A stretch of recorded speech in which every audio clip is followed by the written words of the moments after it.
Ya. Ada perwakilan dari Matahari? Oke, nanti saya coba cross check ya. Dari Sinergi ada Sinergi? Ada. Oke, next wave. Kosong. Reksa? Ada, Deksa. Oke, Mitra Sel.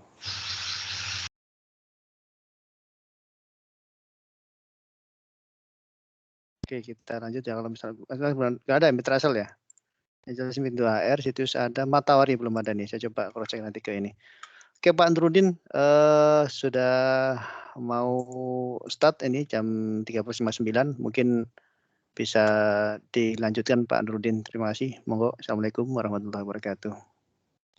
Waalaikumsalam warahmatullahi wabarakatuh. Waalaikumsalam warahmatullahi wabarakatuh. Baik, terima kasih Pak Saiful. Saya coba share dulu.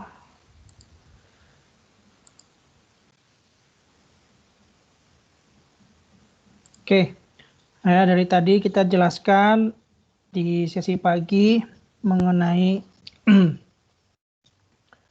baseband cell set, RF cell set, kemudian commissioningnya, ya, dan terkait SCF-nya. Ya, saya mau jelaskan untuk di Project Indosat.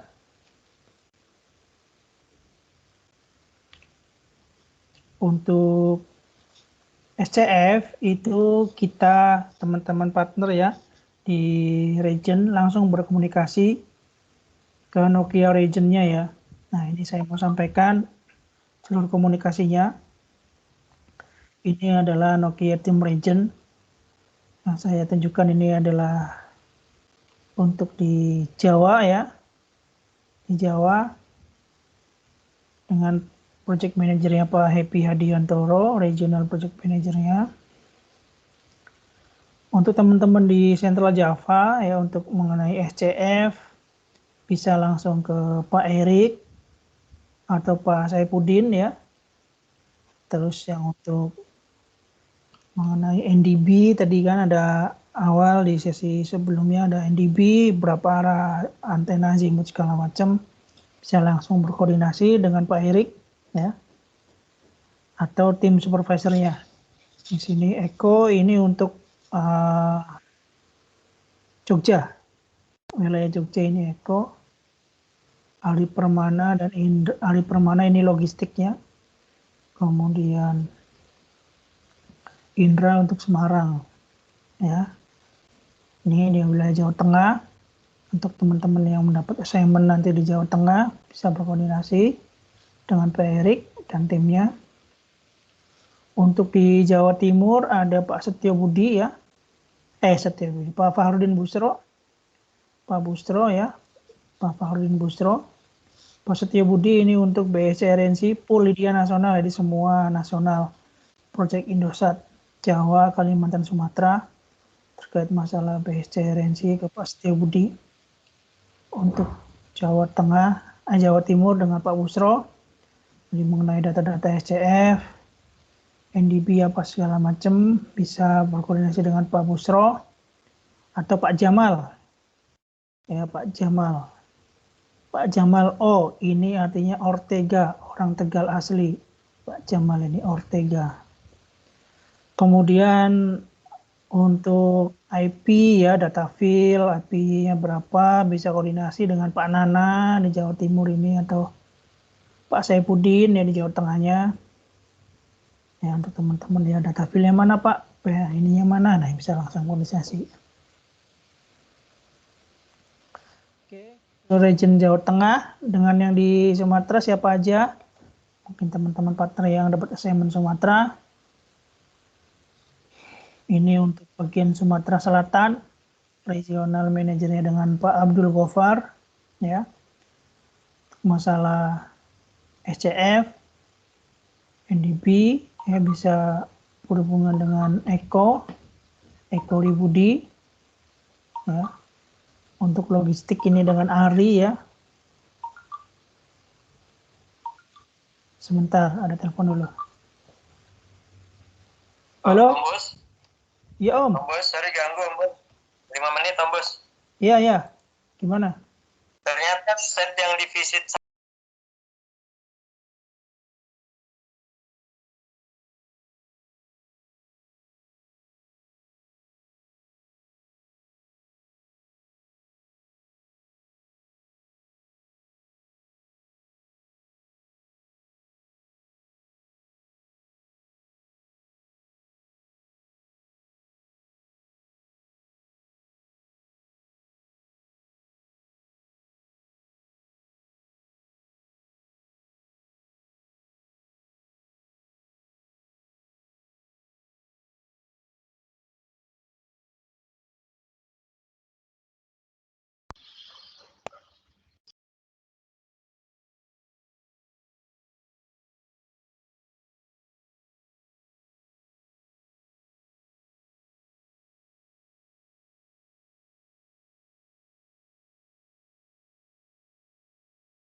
Simpan aja untuk set yang ini. Kan kita perlu air scale yang udah terpasang Om. Fotonya di mana? ya, maksudnya gini.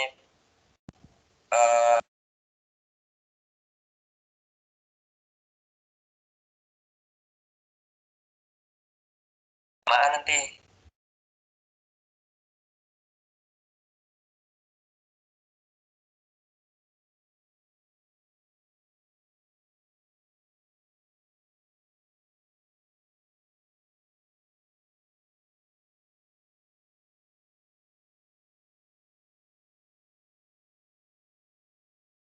Yang dekat dari Semarang aja dicarikan Om Putra. Berarti konsep Ada nggak? itu maksudnya? Iya, Iya. karena kita butuh air scale-nya sudah terpasang, kemudian kan Om Putra udah punya.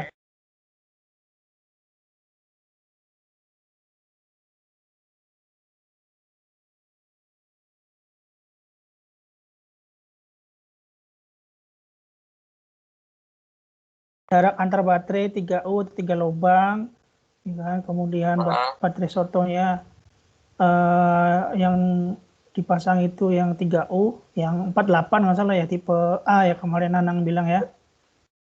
Iya. Nah, itu. 3U itu baterai Harus sotonya itu. yang ada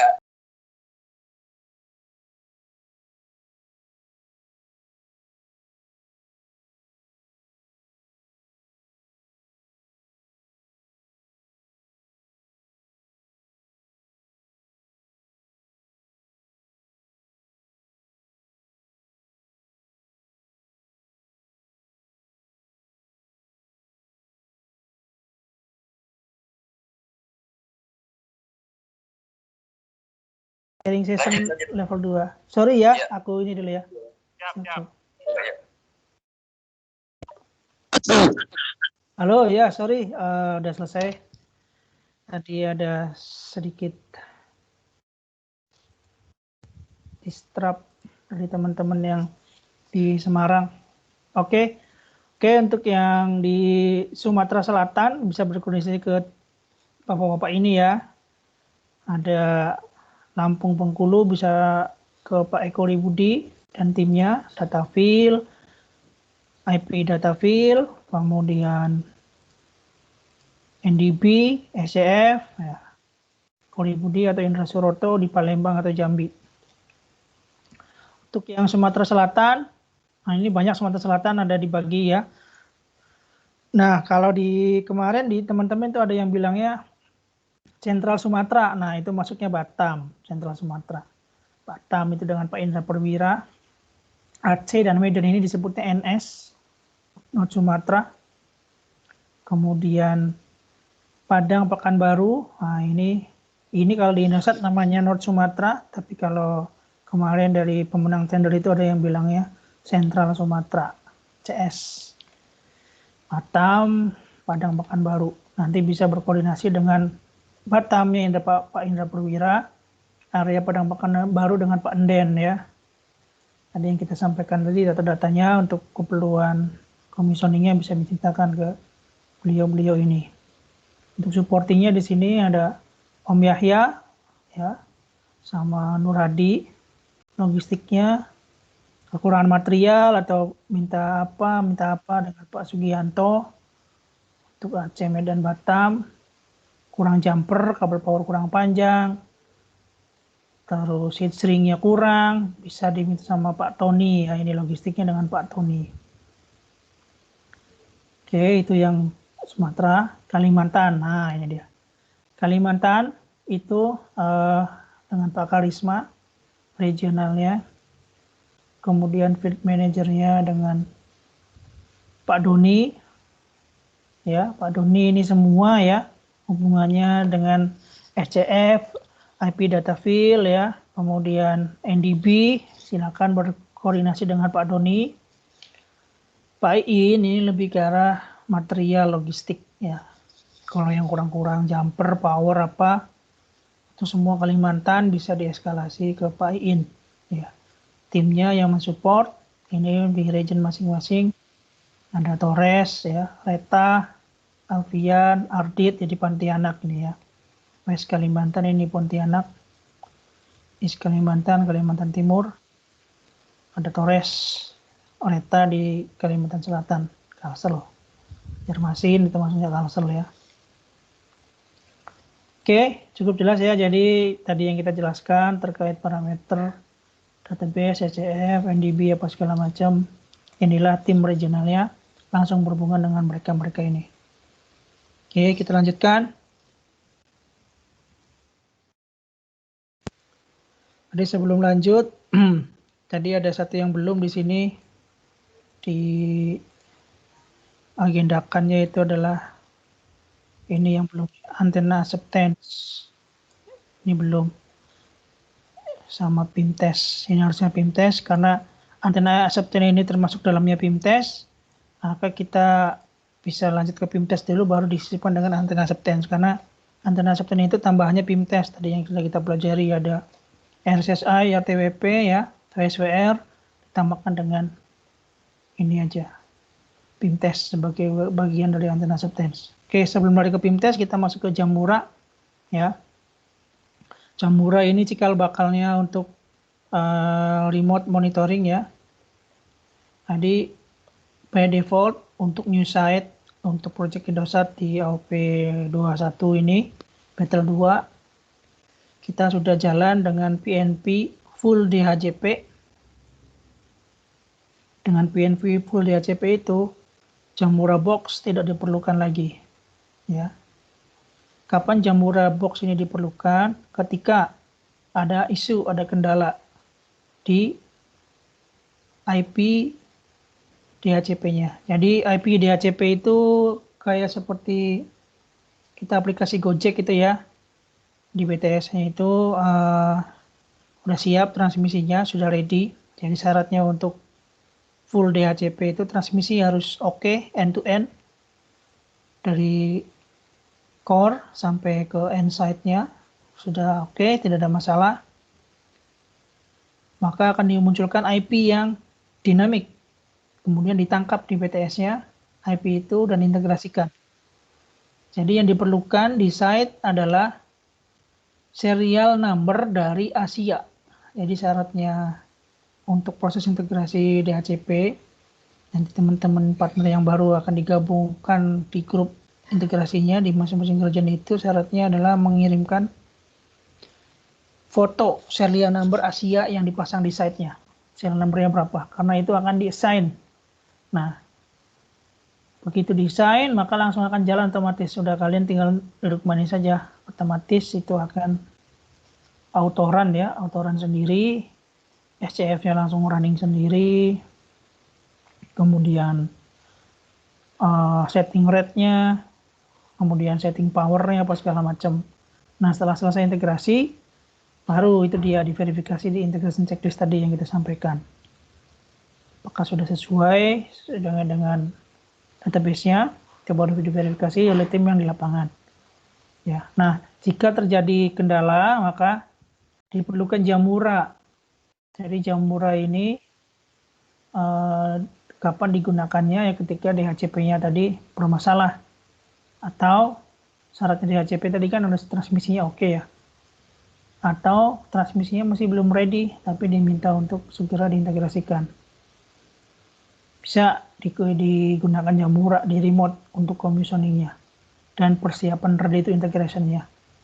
Jadi pada saat Jamura ini dipakai sudah ready to integration. Artinya setnya tinggal meninggalkan set dalam kondisi kabel LAN sudah masuk ke micro UEF-nya ya, ke transmisinya, ready to integration. Nah, Jamura itu seperti apa? Ya. Oke, ini sebentar saja kita jelaskan mengenai auto config ya.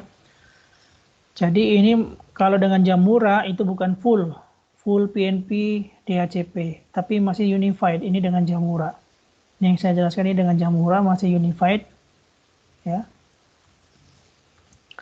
Nah, dari NetApp nanti akan mengassign IP-nya. Ya, kalau dengan Jamura tidak perlu serial number Asia lagi. Kita yang onsite remote kita yang onsite Jamura dikasih IP, engineer-nya cukup di daerah mana aja, di basecamp atau di mana untuk melakukan remote commissioning.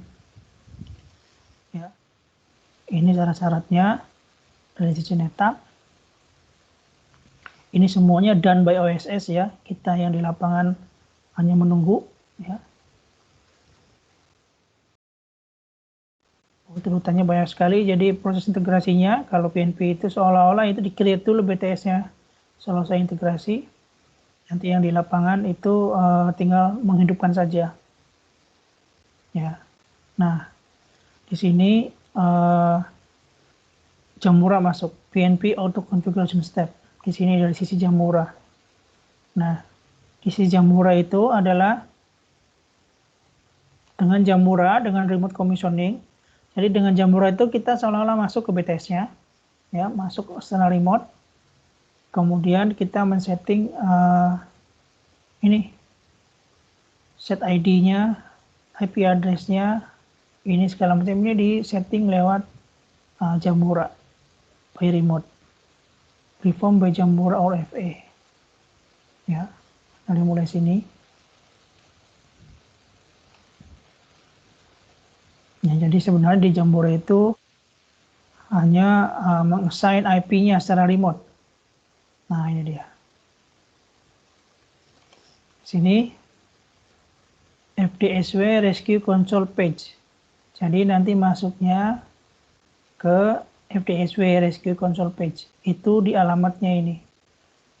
192.168.255.129. Ya, jadi WBM-nya beda alamatnya, bukan 129 biasa, tapi tambahkan rescue console index.html. Ini ya. Jadi kalau kita nggak pakai slash rescue console, kita nggak ketik ini rescue console, ini akan nggak masuk ke rescue console. Jadi rescue console ini berbeda tampilannya. Begitu masuk ke WebM biasa ya, yang masuk nemu admin nemu user. Kalau rescue console tampilannya seperti ini. Ya. Itu masuk nemu admin user itu langsung lari ke sini. Auto connection. Nah, di sini. Langsung masuk ke sini. Ini agak berbeda kalau masuk ke rescue console. Oke. Nah, yang dilakukan di rescue console adalah bukan mengupdate BTS-nya menjadi SRAN. Bukan. Jadi di rescue console itu di sini ya. Dia mengupdate ke FDSW 19 untuk Asia yang 003. Jadi di awal saya bilang di sesi pagi software FDSW ini menjadi sangat penting untuk DHCP full, karena DHCP full itu bukan running di SRAN langsung targetnya 19B, SPT 19B atau 20B, enggak, tapi dia lari ke sini. Keperluannya untuk bisa auto config dengan Jamura update ke sini. WN FDSW 19 Asia 003. Dari bagian software ya, di software kemudian update atau install software ya, installation selesai, finish ya, lalu kita aktifkan install button, kemudian pilih selesai, aktifkan. Nah, setelah itu auto config parameternya.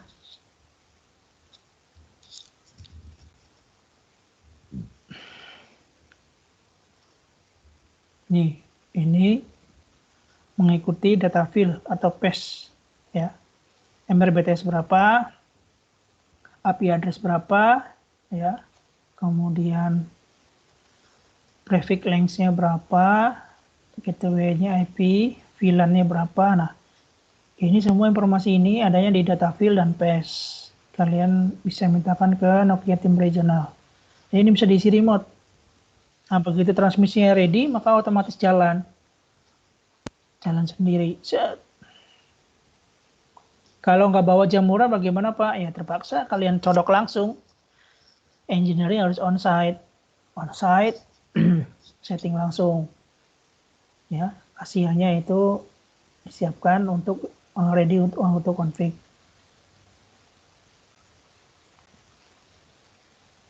Oke. Dan sekali lagi ya, nah ini udah prosesnya di OSS. Kalau ini udah. Kita cuma sampai sini aja. Untuk yang di setnya. Cuma 2 halaman ini orang yang di set. Masuk ke konsol, BTS Rescue Console, mengupdate software ke FDSW. Pak, sini software FDSW ada di mana? Ada di Nokia Region, bisa dimintakan. FDSW-nya, LN, WN, FDSW 19 yang ada di Nokia Regional bisa dimintakan. Ya, jadi bawaannya dari Asia.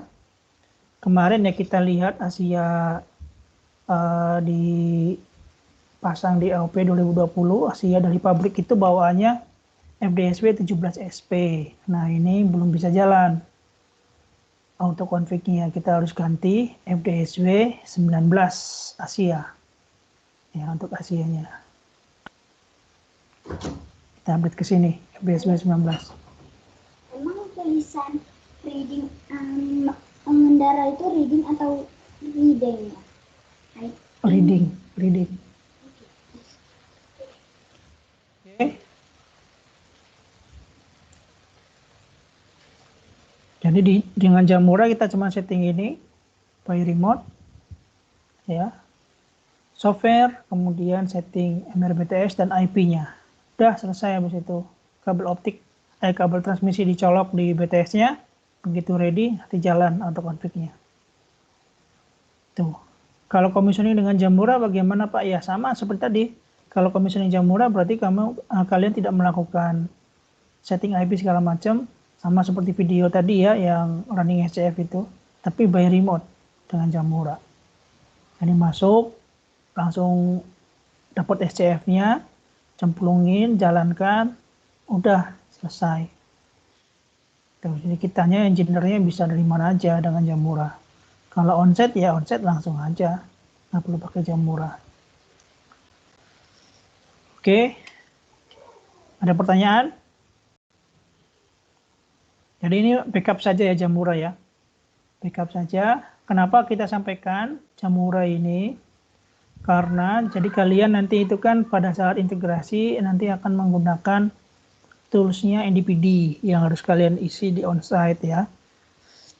Menggunakan NDPD, kalian isi integrasinya apa? Pakai pilihannya ada Jamura, kemudian ada PNP, atau lokal. Nah itu partner harus tentukan aktualnya di set pakai apa integrasinya. Oh ya ternyata pakai PNP Pak, nggak perlu. Mau pakai Jamura gitu. Oke, karena itu bagian dari proses NDPD untuk integrasinya ya. Sekarang kita lanjut ke, kalau nggak ada pertanyaan, ke acceptance antena. Acceptance antena. Sebelum lari ke sana, ini saya ada contohnya ya. Nah ini dia. Ini site apa nih?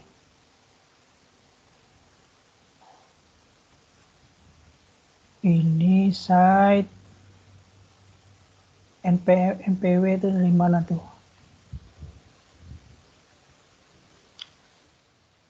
MPW ya. Site tadi mana? Kalau nggak salah ini Kalimantan di NPW ini. Ya. Oke, kita masuk ke ini aja. Acceptance antena. Ya. Nah, acceptance antena ini dipakai di 20 dan 21. Yang pertama adalah physical. Loh, sebentar.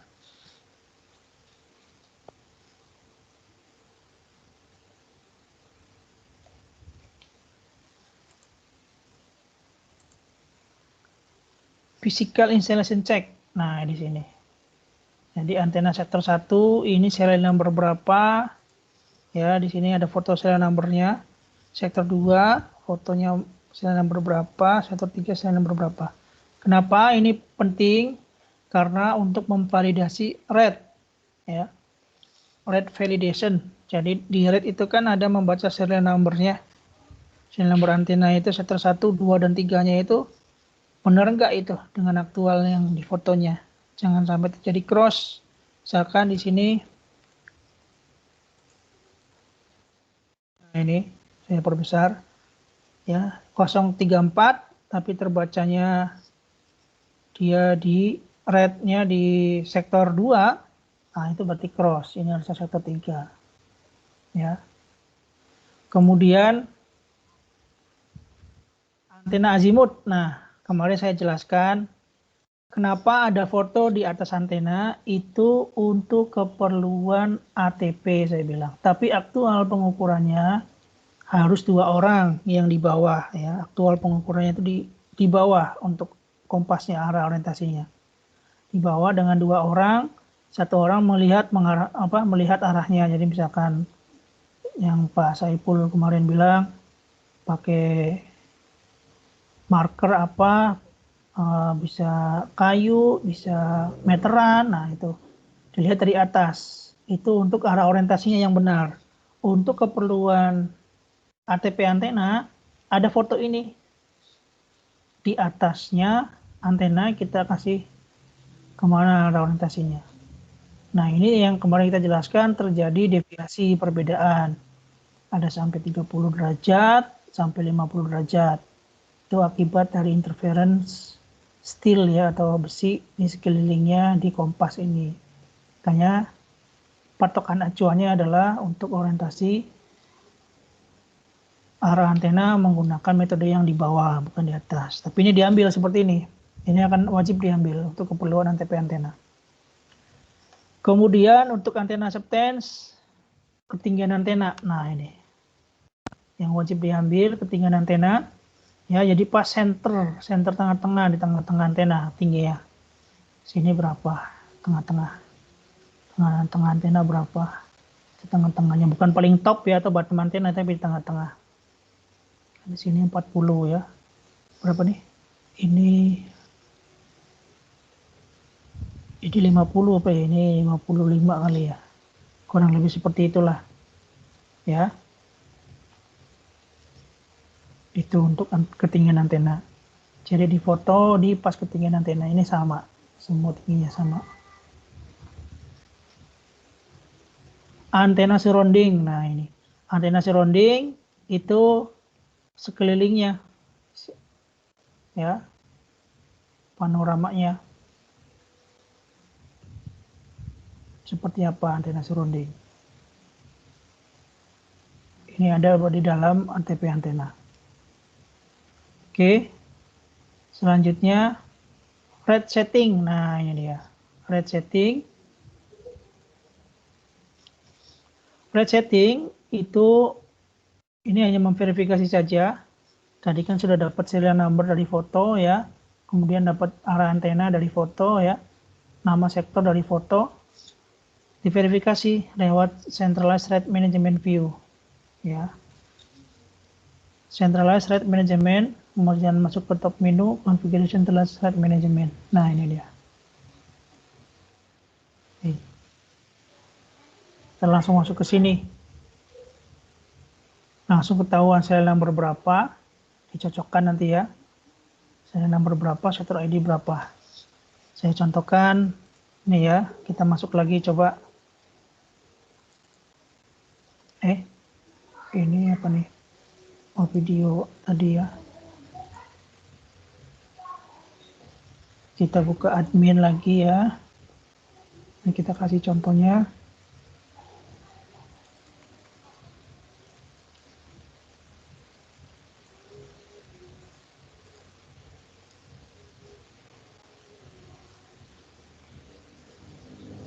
Jadi karena centralized tadi bukan di bagian online monitoring, bisa kita buka snapshotnya, kita bisa lihat. Kalau udah ngomongin online, nah itu nggak bisa kita show, karena harus online. Saya coba GWULT, nah ini nih, GWULT ada WSD, Taman BRJ, ini contohnya, Taraman.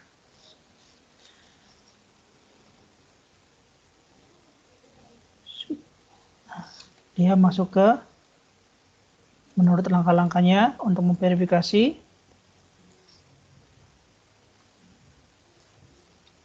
Ya. Centralized Threat Management, Commissioning Wizard, Centralized Threat Management, Top Menu Configuration. Nah, di Commissioning Wizard dulu ya. Ini hasil Commissioning Wizard.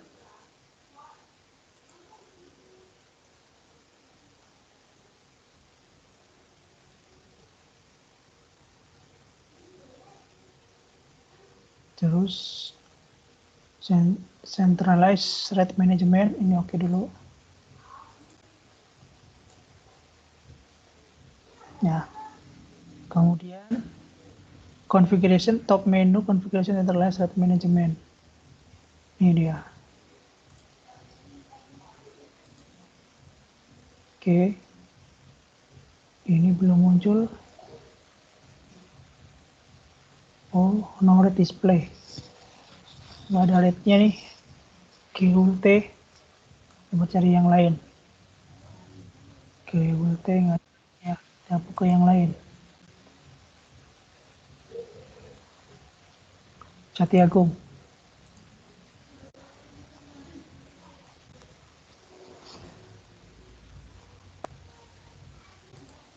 Jati Agung.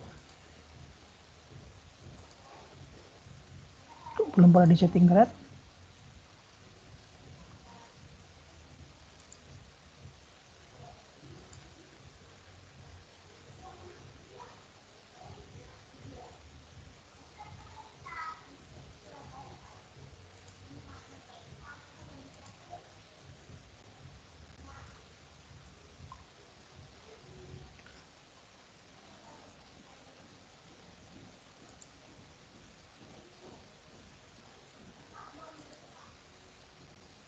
Antena manajemen masih kosong ini, belum pada di setting rednya. Coba cari yang lain.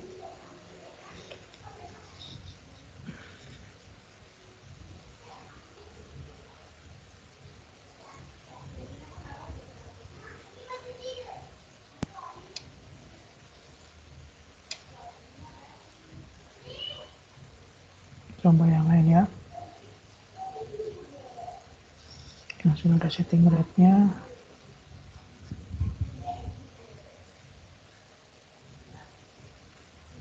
Sungai penuh. Saya tahu sudah.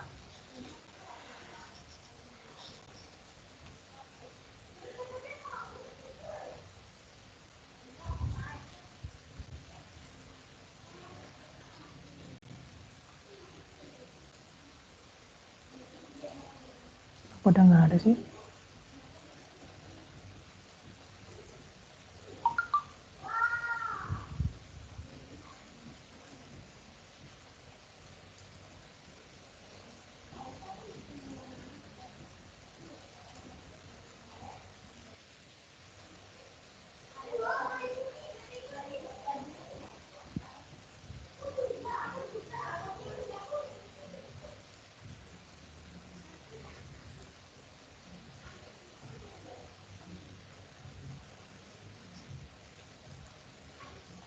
Nggak ada di sini.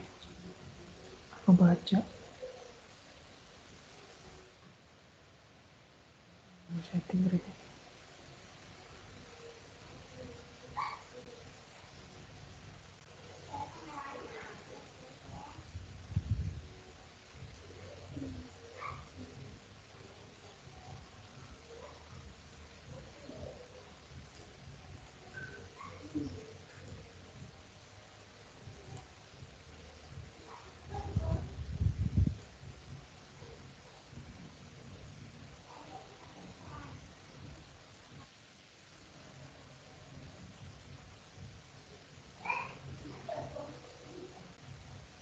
Oh, nggak ada kok ini.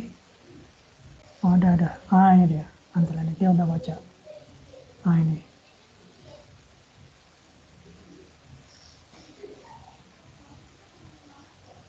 Ini ya, red management. Di sini ada red red 1, red 10, kemudian selanjutnya device.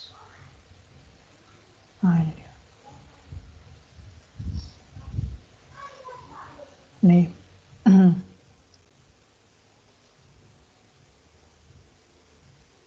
Red 1, R mode 2, antena 5, FXTB.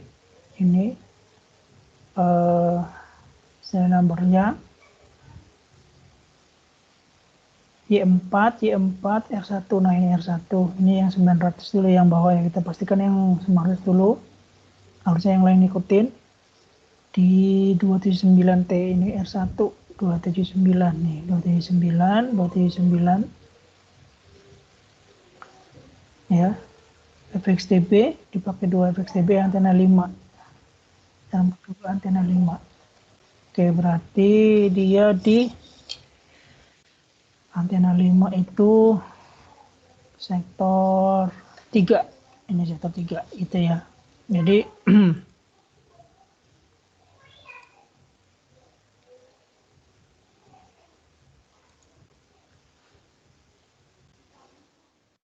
kita bisa memverifikasi.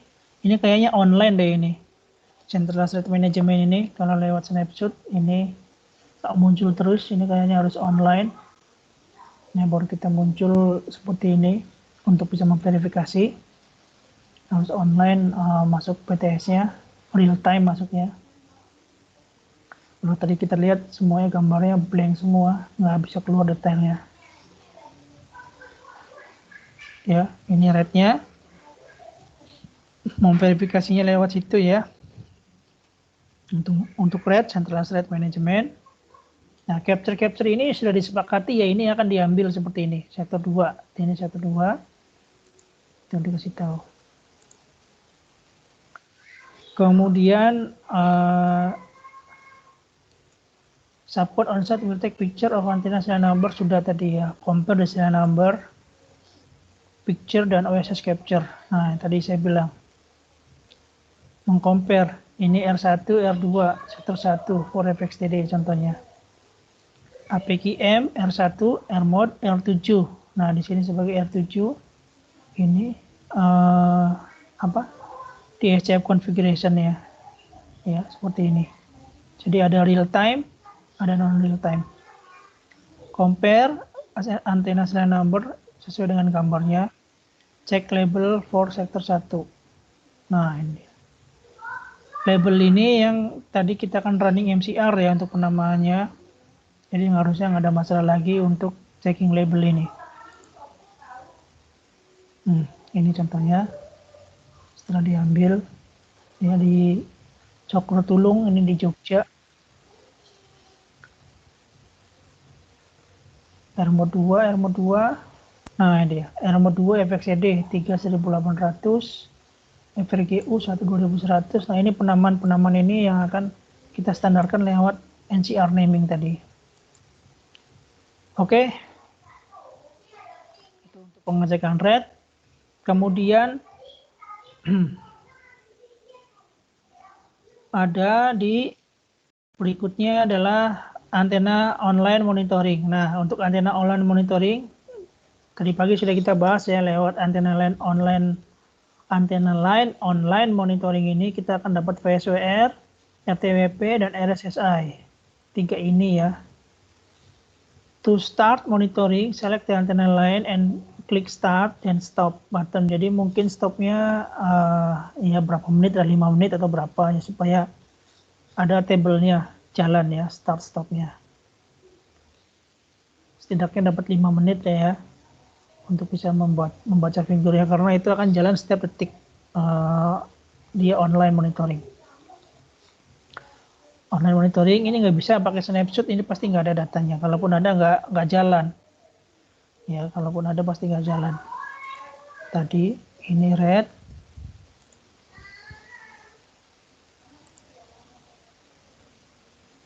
di sini kalau tadi. Nah, antena line monitoring. Nah, ini. Nggak ada datanya, not available. Ya. Karena kita harus online. Jadi nggak terbaca kalau pakai snapshot lewat sini. Ini nanti akan dilihat. Jadi pilih RF modulnya apa yang mau kita lihat.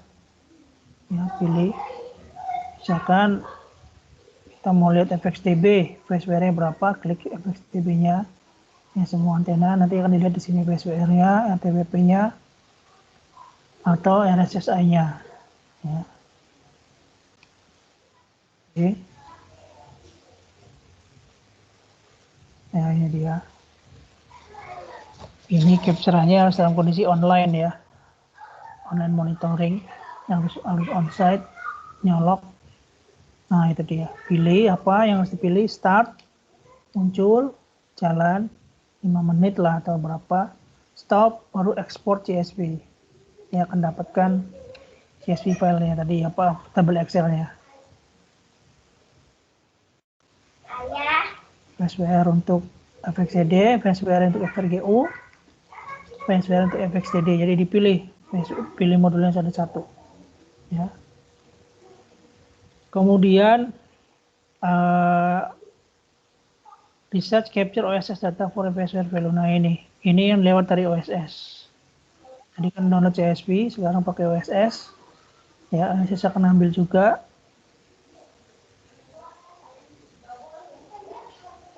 Nah, oke, VSWR threshold. VSWR threshold adanya di parameter editor. Ya, thresholdnya 1,5. Threshold 1,5 untuk major. Major. Oh, majornya 2 malah. Minor 1,5, major 2. Ntar saya koreksi dulu. Ini sepertinya terbalik kan, saya majornya udah 1,2. Configuration, parameter editor. Nah, di sini ya, klik aja VSWR. Nah, oh ya benar. Minor di 1,5 settingannya ya. Major di 2 sesuai capture tadi ya. Di set seperti ini. VSWR minornya di 1,5, major di 2. Nah, kalian setting ya. 1,5 apa? Untuk minor, 2 untuk majornya. Ini semua udah disetting. Oke. Kemudian nah, PIM test. Oke, sekarang kita masuk PIM test. Jadi sebelumnya memang Indosat itu melakukan PIM test ya. Dimulai dari 2011 ya. Untuk antena monster, Indosat itu sudah menjalankan PIM test, passive intermodulation test. Itu dilakukan di warehouse PIM testnya. Jadi kita lakukan PIM test di gudang Nokia dengan posisi open space ya, di area terbuka. Kemudian antenanya kita keluarkan, kita tes antenanya dengan menghadap ke langit-langit ya, menghadap ke atas dengan alat ukurnya. Nah, karena alat ukurnya itu besar, berat, ya, terus ada kendala waktu ya, kita perlu melakukan tes antena. Ini cukup lama, harus kita lakukan tes dulu sebelum dikirim ke site. Dengan SRAN di 19B ya, SRAN 19B. Jadi awal mula munculnya PIM test itu adanya di 19B ya. Itu kita bisa melakukan PIM test lewat RF monitoring. Ya. Diagnostik RF monitoring di bagian PIM desensitization. Ya. Oke, kita akan bahas PIM test.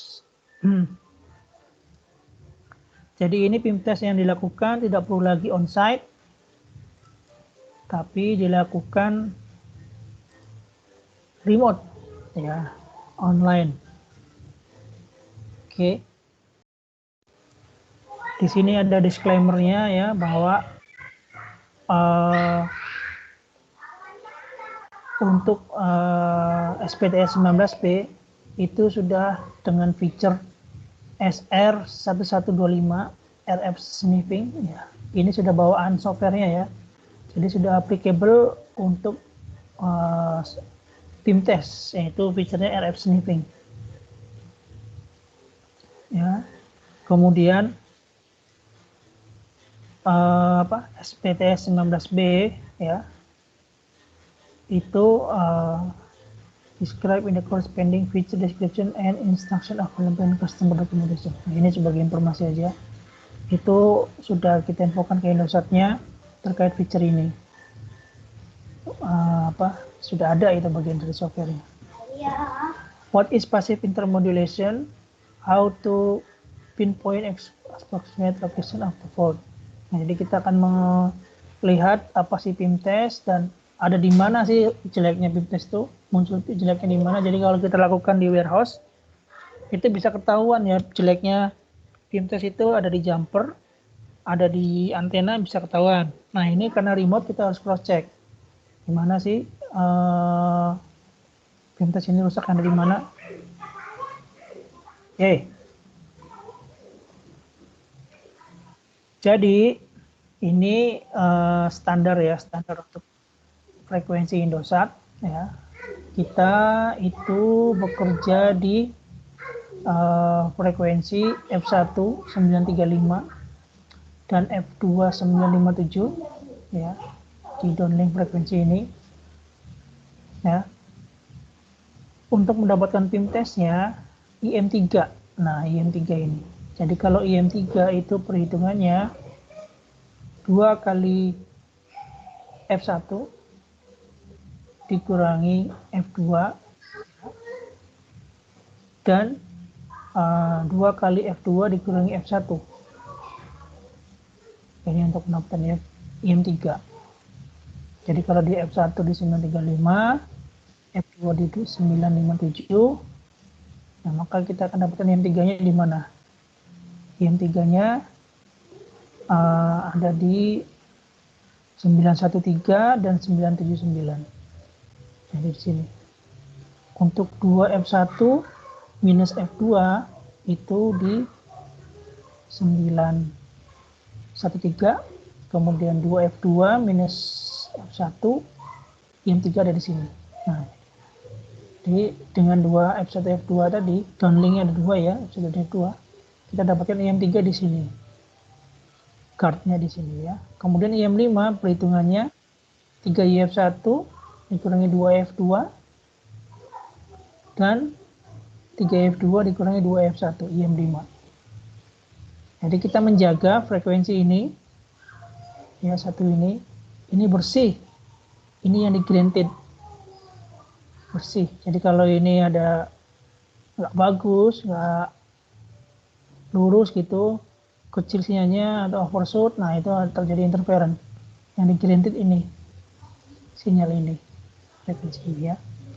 Ini hasilnya IM5 ya. Itu di 890 dan 912 ya. Oke, sebelum masuk ke cara prosedurnya, ini ada beberapa sumber yang menyebabkan PIM test. Sumber-sumber mengakibatkan munculnya PIM test. Yang pertama, contaminated surface atau kontak. Jadi karena terjadi kotor ya, jumpernya kotor, kemudian banyak debu, banyak karatan, ya itu possible sebagai sumber PIM, permasalahan PIM. Kemudian loose mechanical junction. Nah ini dia. Kalau terkait loose, maka kita harus lihat lagi torsinya. Powernya ini sesuai dengan spesifikasi jumper yang kita pasang. 7/16 kita di 25 Nm ya. 4.3 kita cukup dengan 5 Nm saja. Loose ini bisa terlalu kencang, bisa juga terlalu kendor. Loose. Nah, kemudian yang terakhir, inconsistent metal to metal joint. Nah, ini sudah kita hindarin ya, untuk inconsistent metal to metal joint. Kenapa? Karena jumper yang kita kirim itu tidak teman-teman install manual di site, misalkan pasang manual konektornya itu ya, kemudian di crimping sendiri, dikencangkan sendiri, enggak, itu sudah dilakukan oleh pabrik, dari pabrikasi. Jumper 5 meter, ya udah 5 meter dari pabrik dikirim. Jumper 9 meter dengan panjang 9 meter sudah berikut dengan konektornya, dan sudah dilakukan PIM test di gudang pembuatnya ya. Metal fleckers or shavings inside RF connection. Nah, ini dia. Ini ya. Jadi nanti punya experience tersendiri ya. Nanti teman-teman melakukan PIM test online. Jadi metal flecker or shaving ini informasinya itu kaitannya dengan waktu pengambilan PIM test. Jadi ya begitu di malam hari, ya saya nggak tahu ya, tapi katanya kalau di malam hari itu dari sore sampai malam itu kurang bagus gitu, karena di dalam RF konektornya itu mungkin panas atau gimana itu ya, karena sinar matahari ya, dari mulai sore sampai malam itu. Tapi kalau udah mulai pagi, PIM test pagi-pagi itu dapat hasilnya bagus. Mungkin karena ini, tapi itu sugesti aja ya, sugesti ya. Jadi yang paling utama sih ini, karena kendor atau karatan. Tapi ini sugesti aja ya kalau yang metal fleckers ini. Cuman kadang-kadang seperti itu, begitu malam nggak dapat kita PIM test paginya, oh oke kok, itu nggak diapa-apain, oke gitu. Itu terkait metal fleckers. Oke, setelah selesai, once you see that particular antenna line having high AMD value. Pak, mohon maaf Pak. Ya. Ada yang mau gabung di lobby Pak. Oh, sudah telat. Susah saya. Aduh, nggak boleh telat lagi nih. Udah jam 3 kok baru gabung. Dari mana ini yang baru bergabung ini? Dengan mana nih? Tim mana ini? Nextwave ini ya? Semuanya ya? Sinergi Pak, sinergi. Aduh, Nextwave sinergi. Banyak ini. Nggak boleh telat lagi ya. Kita disiplin, karena saya kalau udah show ini nggak bisa ngelihat siapa yang baru masuk.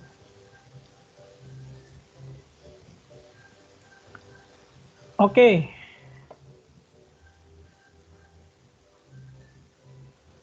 Jadi setelah melihat hasil PIM testnya, jadi dari semua PIM test tadi, ya, di sini ada IM2, IM3, IM2 dan IM5. Mana sih naik lagi ya? Oh, nih ya. Dari semua marker ini, yang paling diperhatikan adalah di IM3. IM3 ini kalau sudah granted, ya, IM3-nya granted, nggak ada isu, PIM testnya bagus. Jadi setelah mendapatkan gambaran IM3 value-nya, you can pinpoint where the non-linear located, di mana naiknya PIM test itu ada di mana. Bisa dari diameter keberapa dari RFM ke antenanya. Berarti ini sepanjang jumpernya ya, sepanjang jumpernya. Karena kita nggak pakai feeder. Nah, untuk akurasi nilai DTP, jadi DTP itu distance to PIM. Jadi untuk mendapatkan akurasi nilai PIM-nya di meter berapa, tentu kita harus men-setting correct kabel length jumpernya. Jadi harus men-setting panjang kabel jumpernya dengan benar. Ya. Nah, ini catatannya.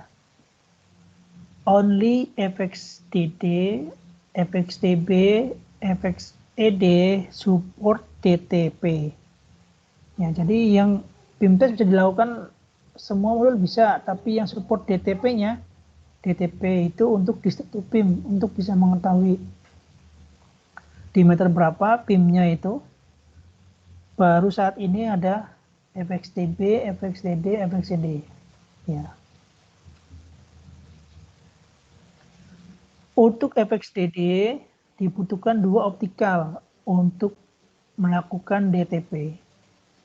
Ya, FXDD. Jadi PIM bisa nggak dengan satu optikal yang kita pasang sekarang? Bisa untuk melakukan PIM testnya, tapi DTP-nya untuk mengetahui. Jadi ketika kita lakukan PIM test, RF modul FXDD itu jelek, gitu ya, hasil PIM testnya di sektor 2 misalnya itu ya, sektor 2 antena 3 di antena 3 dan antena 4 gitu. Nah, itu apakah jeleknya karena konektor jumper, apakah jeleknya karena jumpernya ya ada yang patah atau apa, itu bakal diinvestigasi menggunakan DTP, Distance to PIM. Nah, untuk Distance to PIM-nya ini untuk FXDD dibutuhkan 2 tarik optik gitu. Jadi kalau PIM testnya sendiri nggak perlu, kalau PIM testnya aja cukup satu optik bisa kita lakukan PIM test, tapi untuk menganalisanya perlu DTP itu menggunakan 2 optical cable ini. Jadi agak susah ini, harus kita tarik kabel optik untuk FXDD ya. Kalau kita mau perform DTP di sentuh PIM. FRGU ya tidak support PIM dan DTP. Jadi untuk saat ini yang support PIM itu FXED, FXDB, FXDD ya. Air scale radio belum support. Jadi ada area, kemudian ada arga ya yang depannya A, air scale radio masih belum support. AEGC will be support on later, akan disupport nanti di software rilis selanjutnya. Untuk saat ini belum disupport. Oke, nah sekarang how to do PIM dan distance to PIM. Oke, propagation to do PIM desensitization test. Pertama, ada 2 carrier tadi ya, applicable on LTE only. We need specific HCF to be loaded. Nah, jadi di sini untuk melakukan PIM test, nanti dari teman-teman itu akan menerima HCF dummy. Ya, karena harus spesifik to be loaded ke BTS-nya. Ya, kenapa? Karena Indosat itu memiliki satu network carrier di LTE-nya. Tadi kita lihat sendiri kan konfigurasi LTE-nya 111, L9, 5x5, 2x2, L18, 111, 20 mega 4x4. Jadi cuma satu carrier Indosat punyanya untuk LTE-nya. Have to delegate, nah, jadi kita harus membuat carriernya G900 sebagai L900. Jadi memanipulasi seolah-olah ada 2 carrier. Karena untuk keperluan PIM tadi harus ada F1 dan F2 kan, di IM3 dan IM5-nya. Operating frequency of Windows are not usable for PIM test. Ya, karena nggak cukup. Karena cuma dikasih 200 kHz. Maka kita pakai HCF dummy. Jadi kalau mau langsung nggak bisa. Kita harus bikin HCF dummy.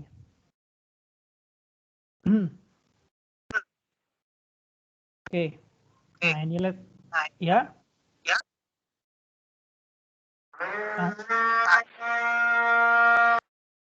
Lanjut ya. Pertanyaan apa nih?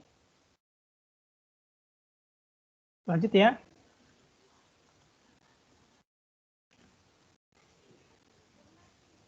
Dua FXTB dan 3 EGC. Kita punya L9 kita punya 2 carrier, L18 kita punya 2 carrier. Ya. Oke. Jadi pertama di bagian BTS feature ya, dipastikan ini enable untuk activate DTP testing. Kemudian di bagian activate PIM testing ya. Activate PIM testing juga di enable.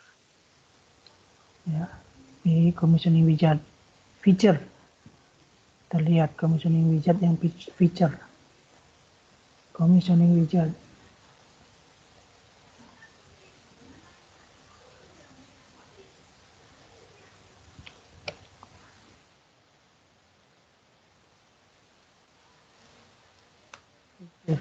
Oh, nggak bisa muncul. Ini harus online kali ini.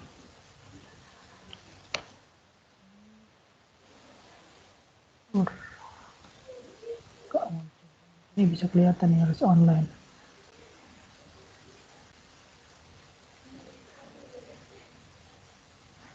Ya. Oh, oke. Di Picture activation. Oh, salah. Saya lihat. Sorry. Jadi di sini maaf. Parameter editor.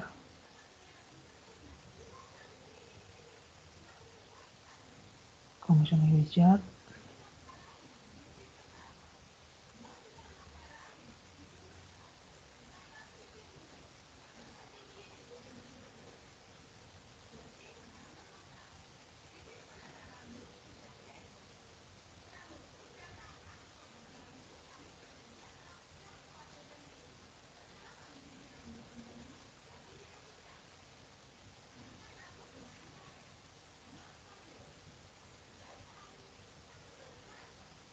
Masuk ke sini dulu.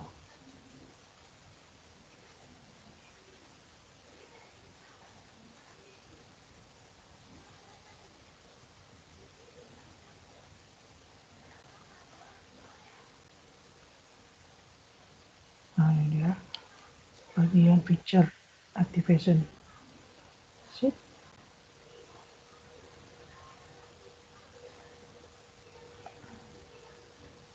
Klik. BTS feature. Nah, ini dia ya, teman-teman. Pertama, dipastikan enable untuk activate DTP testing. Activate DTP testing ini enable ya. Nah, di-enablekan. Kemudian activate PIM testing. Activate PIM testing di-enablekan. Ya, dua ini sudah di-enablekan.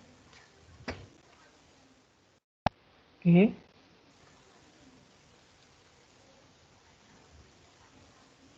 Oke, baru masuk ke load HCF testing. Nah, ini dia. Load HCF testingnya, jadi HCF dummy-nya di load. Setelah itu diaktifkan ini, kita yes-kan berarti ya. Kita oke-kan, dan gitu kan. Dan, nah baru kita load HCF dummy-nya. Ada HCF dummy, saya nggak punya ya HCF dummy-nya ya. Ada HCF dummy, kemudian masuk ke test dedicated state CDS. Masuk ke PIM desynthesization configuration panel, adanya di sini. Ya. Masuk ke apa tadi, PIM desynthesization. Synchronization. Nah, ini ya. PIM desynthesization. Masuk ke sini. Klik. Nah, ini pasti dalam kondisi mati ya. Jadi harus ke HCF dummy tadi, ini membuat mati out of service. Ini. Pilih LTE teknologi. Tadi kan yang mau dites adalah LTE teknologi ya. Select access radio access LTE teknologi. Select the antenna to be tested. Pilih antenanya. Ya. Di sini tadi yang bisa itu adalah sini. Ini contohnya FXFC ya. Kita kan adanya yang bisa itu tadi ya. Ada FXDB, FXDD, FXED. Terus yang lainnya belum ya, itu baru bisa itu yang bisa tes FX sekian lah gitu kan, yang di sini nih. Nah, ini FXDB, FXED, FXDD, ini baru bisa support PIM test. Untuk yang radio airscale masih belum bisa disupport. Pilih radionya FXDD atau FXED atau FXDD, FXDB, pilih sini. Select 2 sel downlink. Ya, jadi ini harus dipilih 2 sel. Ya, harus dipilih 2 sel untuk mendapatkan value PIM testnya. Jadi tadi seolah-olah ini sel LTE-nya yang pertama, yang L kedua ini, LN sel keduanya ini adalah sel GSM yang dimanipulasi menjadi LTE 900-nya, yang 6. Default powernya by default, jangan dirubah. tetap di nomor T39 dBm powernya. Press start until file is generated. Start, jadi sampai muncul filenya ya. Repeat, point 4, mulai lagi dari nomor 4, pilih lagi. Berarti tinggal pilih air mode-nya ya. Tinggal pilih air mode antena 1. Ini ganti air mode antena 2. Jadi PIM test ini dilakukan per port ya, teman-teman. Nomor 5 ini, PIM test ini dilakukan per port. FXDD berarti ada 6 kali. FXDB kalau dipasang 2 ya berarti 12 kali. Oke. Itu dia langkah-langkah PIM testnya. Nah, ini modification SCF-nya tadi ya. Jadi setelah itu nah ini kan dimodifikasi. Kalau kita nggak perlu modifikasi lagi. Jadi kalau yang sudah mahir bisa dimodifikasi untuk kembalikan lagi LTE-nya di 10 mega. Kita nggak perlu, kita load aja SCF yang bukan dummy ya. Jadi ini untuk menghindari kesalahan kita kasih SCF dummy dan SCF asli setnya kita load lagi setelah selesai tes. Akan balik lagi ke normal. Oke, selanjutnya bagaimana melakukan distance to PIM. Nah, DTP, distance to PIM. Sekali lagi, distance to PIM kalau untuk FXDD dibutuhkan 2 tarikan kabel optik ya. Kalau kalian masih pasang 1, belum bisa. Jadi distance to PIM itu untuk investigasi langkah-langkah selanjutnya. Jadi daripada kita lakukan distance to PIM, begitu PIM-nya jelek ya kita periksa aja koneksi jumpernya kencang apa kendor ya di sini tadi yang PIM source-nya ini. Daripada kita narik-narik kabel optik satu lagi untuk FXDD, kita pastikan lagi bersih, nggak ada karatan di konektornya, nggak ada kotoran, ditiup-tiup ya, di hahaha gitu, bersih. Kemudian nggak ada yang kendor atau kekencangan koneksi jumpernya ini. Nah, ini cukup tahu saja ya caranya DTP karena kenapa? DTP ini untuk melihatnya ya di sini menggunakan RF monitoring MATLAB. Jadi menggunakan RF monitoring dan pakai MATLAB. Itu programnya besar sekali ya. Mungkin laptop saya aja nggak kuat itu, mungkin butuh minimal 16 GB ya untuk bisa menjalankan DTP ini karena dia besar processingnya ya, softwarenya besar untuk memproses bisa mendapatkan DTP itu. Nah, ini cukup tahu saja, caranya sama seperti PIM test. Jadi kita masuknya ke DTP. Jadi tadi ada pilihannya PIM desensitization. Ya, sekarang kita ganti ke distance to PIM DTP. Nah, ini ya. Ini yang distance to PIM. Antena to be tested sama pilih antenanya. Jadi ini per port. Jadi misalkan jelek port FXDB port 5, pilih port 5-nya yang jelek. Kemudian select 2 carrier nomor 6 ini. Select power for is downlink. Power for is downlink-nya 3939 sama ya, sama seperti default yang PIM test. Select velocity and kabel length. Nah ini dia velocity vector. Di sini sudah ada value-nya. Kabel length berapa? Velocity vector dan kabel length ini kita harus lihat dari spesifikasi kabel jumper yang kita pasang. Kita pasang kabel jumpernya apa tipenya? RFS. Jadi kabel jumper itu ada RFS atau RFA. Kabelnya loh ya. Jadi ada yang super flag, yang ulir atau yang ring. Nah, super flag itu biasanya yang ulir, kalau yang ring itu RFA. Jadi agak kaku. RFA itu kayak pedal setengah. Nah, itu berpengaruh di velocity faktornya. Ya. Kemudian start baru kita dapatkan distance to PIM-nya. DTP. Reading PIM test. Nah, ini dia. RF monitor dan MATLAB will given by respective Nokia personnel in your region. Nah, jadi memang Jadi ya, recommendation minimum 4 GB and at least i5. Jadi tadi saya bilang 16 GB itu udah lancar karena ini besar softwarenya. Jadi bukan BTS Manager ya, jadi untuk melihatnya namanya RF Monitoring.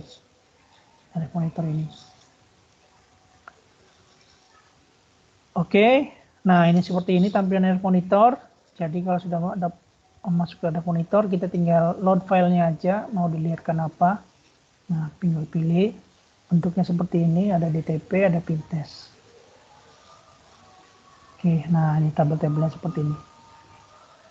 Oke, sekarang kita akan lihat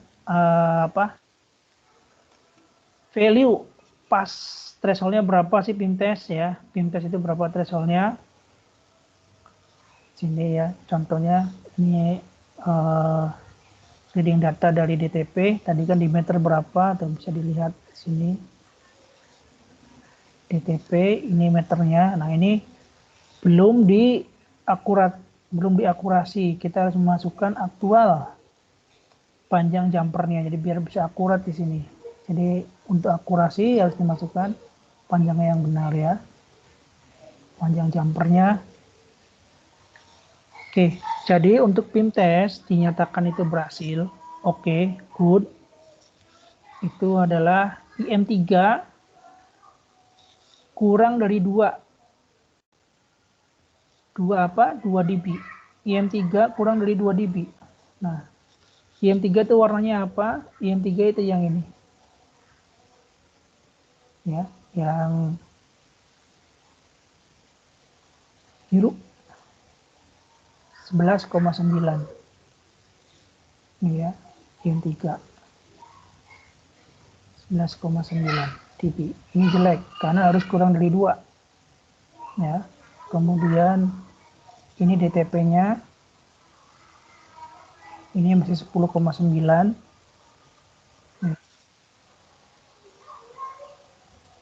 Nah, ini.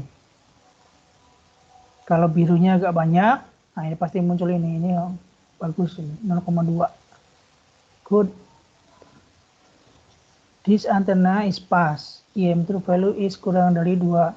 Also DTP no significant peak at line. Nah, DTP-nya bersih, nggak ada yang naik. Ya. Jadi kalau ada biru-birunya, ini lolos. Tadi abu-abu semua ya, lolos. Ada biru. Oke, sekarang kita masuk ke antena acceptance tadi. PIMTEST. Ya, setelah kita tahu cara-caranya PIMTEST, load HF dummy. Nah, tadi PIMTEST. Nah, ini.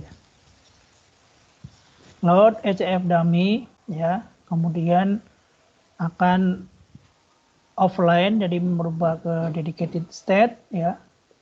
Kita diagnostik, masuk ke PIMTEST, ya. Lakukan PIMTEST, langkah-langkahnya tadi kita udah sampaikan.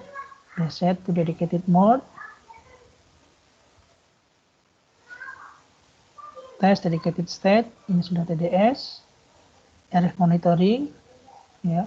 Jadi dari sini masuk ke reset to dedicated mode, kemudian baru masuk ke PIMTEST. Pilih air mode-nya setiap masing-masing port, kita hanya support FXTB, FXTD, dan FXCD ya. Pilih masing-masing portnya, kemudian pilih ada 2. Ini, nah ini dia hasilnya. IM3 di 0,9. Kurang dari 2. Good, ini bagus. Ya, jadi yang dilihat hanya IM3 ya. IM5 belum dilihat.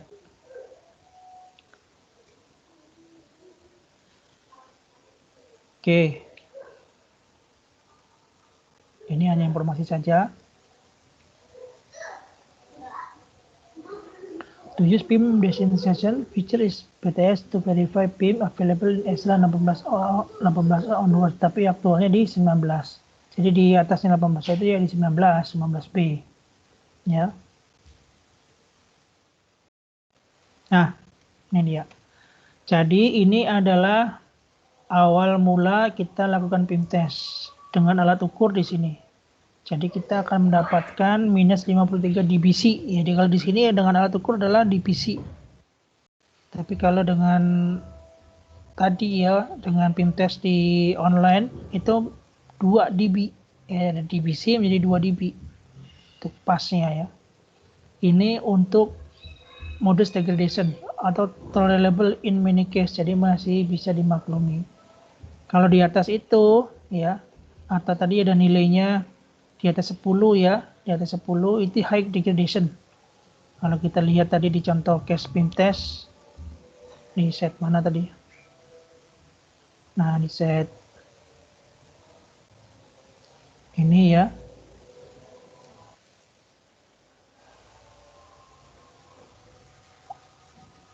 Nah, ini contohnya di sini sampai 10,9. Ini sudah di atas 10, ini udah high, tinggi di atas 10. Ya. Di atas 10 ini high, tinggi.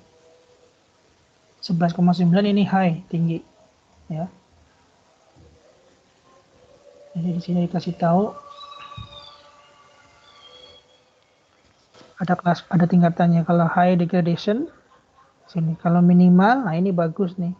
Tapi however difficult to reach on the typical site environmental. Nah ini kalau di bawah 0,2 ini susah ini. Tapi paling kita di sini di minus 2 dB. Nah ini contohnya di 12,9 high degradable ini ya, lebih dari 2 dB atau lebih dari minus 150 dBc ini not okay. Oke. Ini PIMTEST. How to check RF power setting. Nah, ini nih. How to check RF power setting tadi sudah ya kita bahas ya lewat commissioning wizard, lari ke setting ininya, FXED, ini segala macam, ada power settingnya.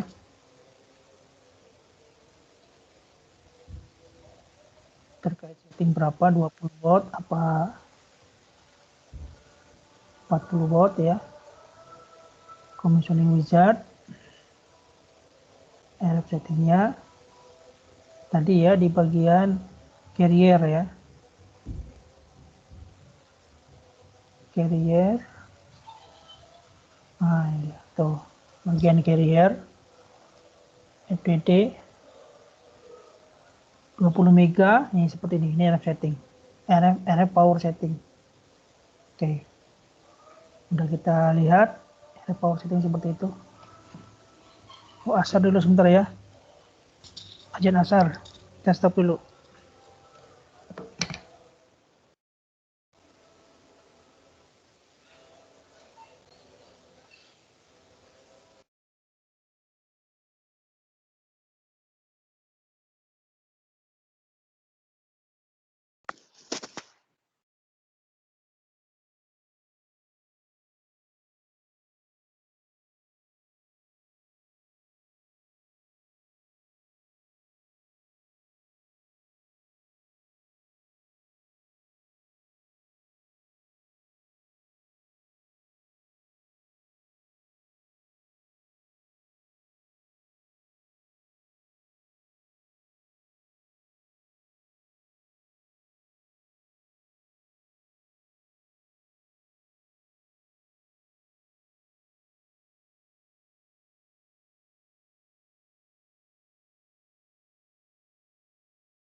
Oke, kita mulai ya, udah selesai ajannya.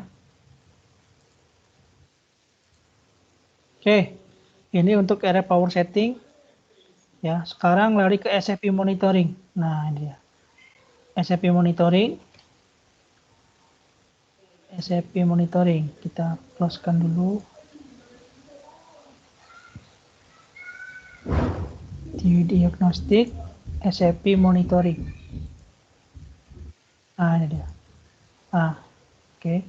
Jadi di SFP monitoring ini bagian dari acceptance antena. Itu kita akan melihat sini ya, bisa dilihat sendiri langsung ya. optikal yang kita SFP yang kita pakai itu apa sih settingannya? Ya, bisa dilihat sini ya. SFP yang kita setting OPSI 6 GB atau Capri 7 di 9,8. Nah, Capri 7 ini 9,8 link speednya.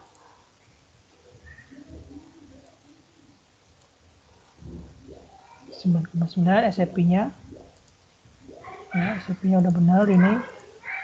Nah, dia sekarang transmisi sampai 6 GB FOSN. Nah, untuk mengetahui SFP-nya FOSN apa bukan, bisa dilihat di sini serial number-nya ya. MA, kalau yang Capri MB. Ya, bisa dilihat ya bedanya ya. Jadi kalau sampai ada yang kebalik-balik, teman-teman instalasinya pasang SFP 6 GB di port CPRI, bisa dilihat di sini di SFP monitoring. Ini bisa memastikan MA. Jadi OPSI ketemu OPSI ini benar. Capri semua. Oke. Selanjutnya di sini. Ini yang paling penting. Jadi dari semua tes SFP monitoring ini akan ditanya TX threshold-nya. Alarmnya berapa, threshold-nya low alarm berapa, kemudian high power-nya warning-nya berapa threshold-nya. Terus berapa derajat Celcius temperatur low alarm ya. Ini semua settingan ini threshold ini tidak bisa kalian rubah. Ini by default oleh softwarenya. Jadi ini disetting oleh software bawaan dari SPTS-nya. Jadi ini 19B ya seperti ini settingannya. Tidak bisa kita rubah. Untuk settingan ini SFP monitoring. Ya. Jadi kalau ada pertanyaan, Pak, bisa nggak kita rubah untuk ada spare 2 dB atau ada spare 1 dB? Bisa kita kecilkan dulu, Pak. Nggak bisa. Ini sudah otomatis by software dibaca seperti ini. Software BTS-nya yang membaca. Oke. SFP monitoring ini diambil karena bagian dari acceptance antenna line system. Nah, ini dia. TX power-nya berapa? Ini kan, bisa ketahuan kan? TX power berapa? Kemudian receive-nya, di sisi receive-nya berapa?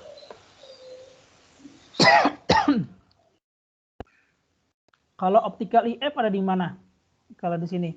Optical IF 1, optical IF 2, ini ada di mana? Kemudian ada RF2, RF1, RF3, RF1, RF2. Ini optical IF1 ada di mana? Ada yang tahu kalau optical IF1 ada di mana? R mode ya. Jadi kalau R mode ini adanya di RF modulnya di atas. Nih, di atas ini. Kalau B mode, BB mode ini artinya baseband, adanya di bawah. Ini di ABIA, BB mode. Jadi kalian bisa tahu mana salah, saya pasang salah itu ada di mana, di ABIA apa di airportnya bisa dicek di sini. Ya, ada -,2, ini dari sisi BB mode ABIA-nya. Kemudian diterima -3. Nah, ini nggak sampai 1 dB loss-nya ya. Ini masih bagus SFP-nya. Nah, tapi sekali lagi ini hitungannya secara software, dihitung sendiri manual otomatis secara software. Oke, balik lagi ke antena substance. Ini SFP monitoring. Nah tadi ya, no alarm related with OPSI or Capri connection. Ya, nggak ada alarm. Ini cocok semua tadi. Ini saya kasih tahu ya mengenai MAMB tadi ya. Sudah sesuai SFP-nya yang dipasang, cocok. Oke, dari semua itu nanti akan diambil datanya. Kalau yang integrasi new site itu yang nanti akan mengambil adalah si GDC India ya. GDC India itu akan membuat reportnya seperti ini. Ya, report antena substance-nya tadi, antena substance-nya. VSWR value lebih dari 1,5, tadi yang minornya maksimal di 2, di threshold tadi kita setting.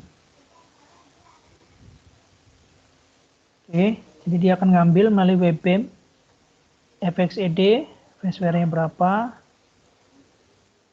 1,5, aman semua ya. 1,3, 1,3, ada satu nih 1,5 nih. Nah ini udah mentok ini. Kalau lebih dari 1,5 udah alarm ini. FXCD ini.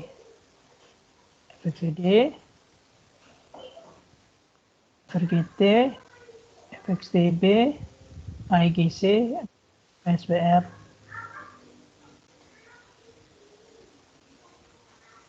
PSBR-nya kemudian threshold-nya 2. Minus 1,5, threshold 2.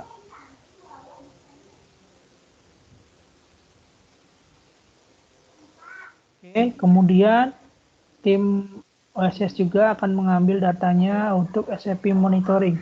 Nah, ini dia. SFP monitoring Capri speed 6 GB. OPSI tadi ya. Kalau teman-teman settingnya OPSI, ya, di 6 GB, kemudian 9,8, Capri 7, ya. Ini dia hasilnya. Kan di capture oleh OSS, SFP monitoring. OSS yang ambil datanya. No alarm itu SFP, nggak ada alarm. Alarmnya apa yang ada di sini?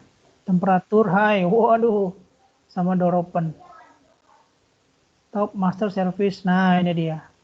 Unusable, ini ada masalah setting sinkronisasi.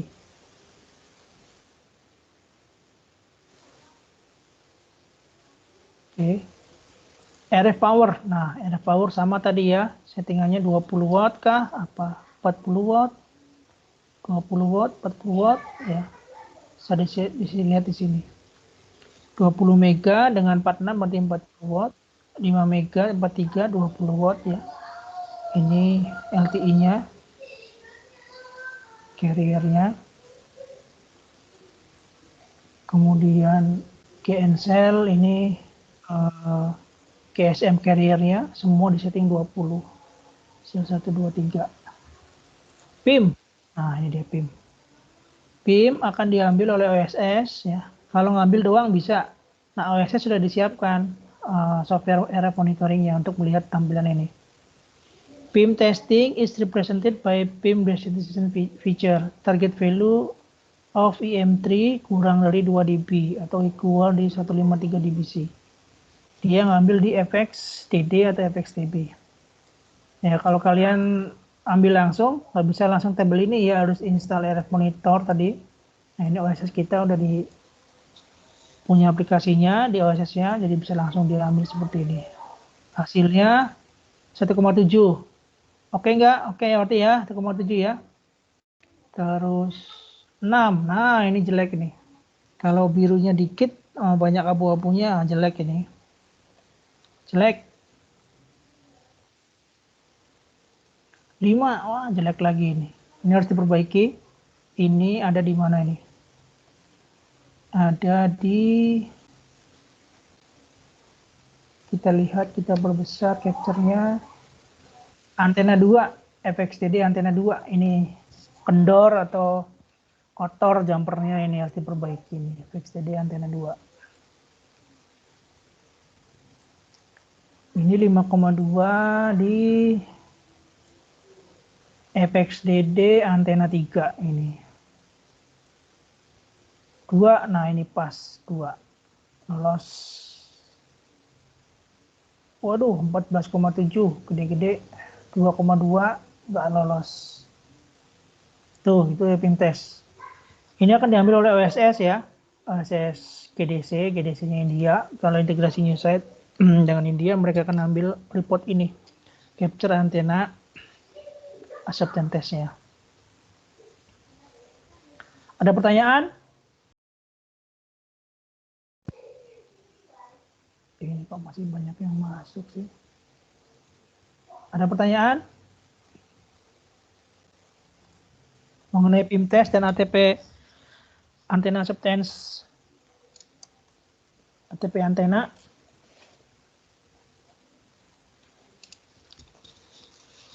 Ayo rekan-rekan silakan, kalau ada tanya langsung aja. Kalau nggak ada saya yang tanya gantian nih.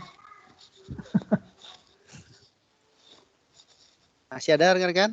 Masih full atau halo? Masih ada nih? Udah pada tidur ini.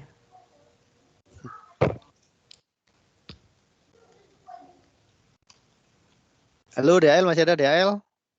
Sitius, Matawari, 2R, Siap, ada, siap. ya. Matahari ada, Pak. Ya, silakan ditanya kalau belum paham. Kalau nggak ada yang nanya, saya yang nanya ini. Ya. Jadi habis ini nanti ada ujiannya loh ya. Apa yang saya jelaskan tadi akan diujikan. Nanti kita akan lihat berapa banyak yang lulus dari ujian itu. Karena ada pass grade-nya pada skor lulus atau tidaknya. Kita akan buat levelnya ya, skill levelnya kita bisa lihat. Oh, kalian baru paham di sini, belum paham di sini, kita akan lihat. Kalau yang gagal ya diulang lagi lah tesnya. Oke, kalau tidak ada pertanyaan, saya mau bertanya ini kalau nggak ada pertanyaan ini. Ada yang bisa jawab nggak nih kira-kira nih? Kalau misalkan dari semua yang tadi dijelaskan, ya, untuk sebuah site ya, mau dibuat oleh Indosat, dia minta konfigurasinya LTE 1800 4x4 20 mega. Kira-kira berapa ABIA yang dibutuhkan?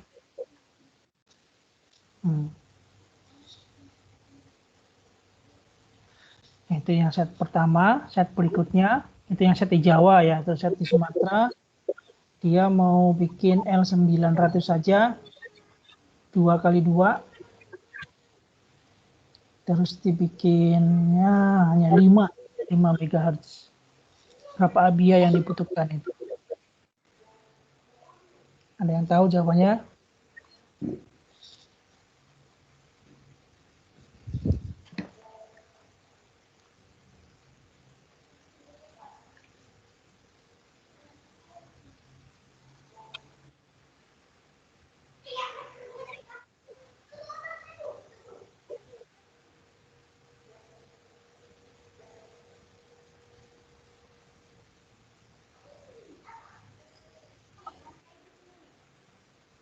Ada yang bisa jawab? Ayo, partner, teman-teman partner.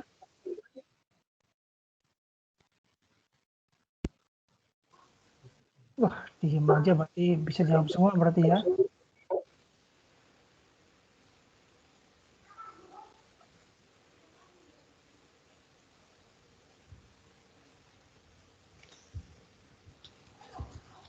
Ya, jadi kalau konfigurasi seperti tadi itu berapa sih ABIA yang dibutuhkan? Kita cukup satu saja ABIA-nya, ya, dengan LTE 1800 4x4 20 mega. Itu kalau dihitung tadi kita membutuhkan hanya 120 mega kan, atau 1 PCS, jadi cukup satu ABIA saja. Kemudian untuk yang 5 mega 2x2 berarti 5 kali 3 15. Nah, kita setengah ABIA aja cukup, itu bisa full ABIA, setengahnya udah bisa cukup. Oke, kalau tidak ada lagi pertanyaan mungkin kita tutup saja nih, udah jam 3:30 karena kita udah kasih pertanyaan pada diem semua. Minta ada pertanyaan juga diem semua, mungkin udah pada paham berarti ya. Kita tinggal tunggu ujiannya aja ya. Mudah-mudahan lolos semua ujiannya. Karena dari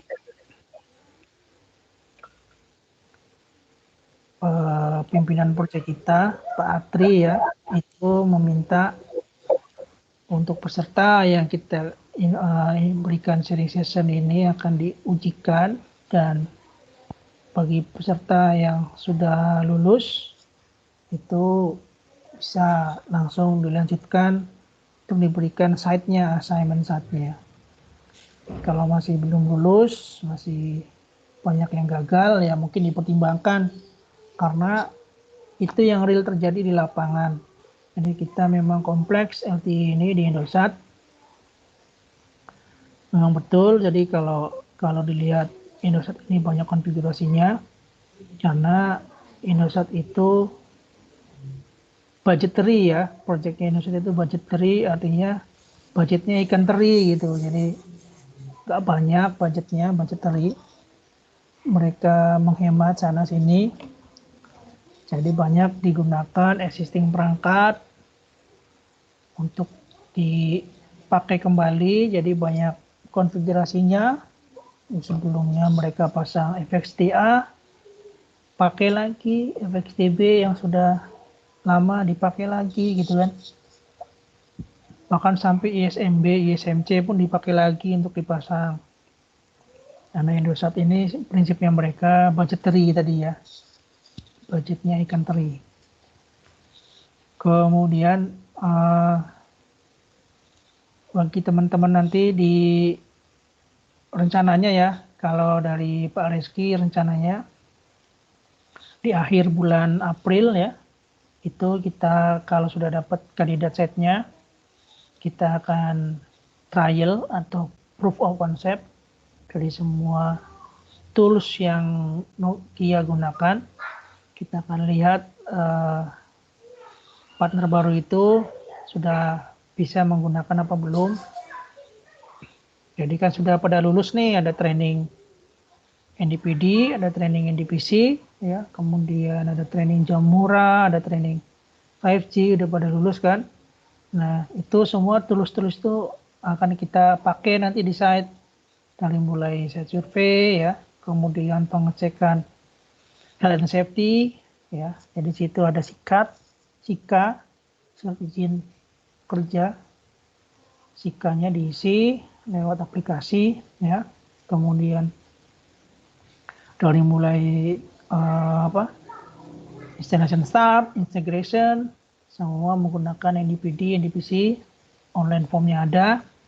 Kita akan coba itu, dan kita monitor trial kita itu sampai ATP, sampai lolos hot news ya, jadi ada tes sampai tes MCR exit, keluar dari modernization control room, MCR exit, nggak ada alarm, bersih semua, oke semua. Nanti baru kita lihat hasilnya, nanti gimana kemampuan kalian ya, yang betul. sebagai new partner. Ya, jadi update info Pak Nurdin ya, jadi di CW16 nanti ada kandidat site ya di masing-masing region, nanti akan di-share dari PM masing-masing, dari PM ya, untuk site trial ya, bukan trial. Karena ini bukan trial istilahnya, langsung on the job implementation lah, karena sudah ada PO-nya tapi harus diimplementasikan. Nah, itu nanti lainnya semua tim yang semua supplier harus join di situ. Terutama tim leader ya, biar nggak terlalu banyak, tim leader harus join di satu site untuk melakukan implementasi secara aktual dari awal sampai akhir. Ya. Di semua region, tadi ada East Java, ada Central Java, ada Sumatera, gitu. Terus untuk NDPD account kawan Pak Nurdin ya, nanti setelah L2 ya? NDPD sudah ada kayaknya NDPD. NDPD account masing-masing tim di masing-masing supplier. Karena kan ada prosesnya, creation user sama aksesnya ya. NDPD kan sudah punya kan, kita kan bisa lihat tuh dari portal Pak Saiful, job profile NDPD-nya ada yang team leader, crew member. Katanya sudah ini ya. Oke, baik kalau gitu. Iya, kalau NDPD sudah ada. Oke, ada pertanyaan lagi teman-teman? Dimanfaatkan ini session ini. Mbak Nurdin sudah master di sini, jadi biar tahu semua untuk set model, kemudian configuration site ya. Silakan.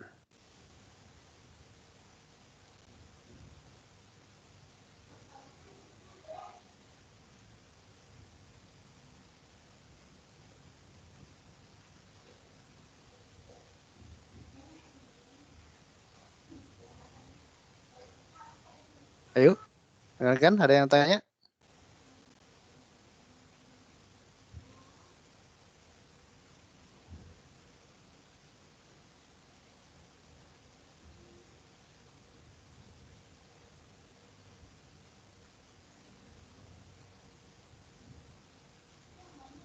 Masih ada Pak Nurdin, semoga Pak Nurdin dilanjut kalau masih ada materi sisanya.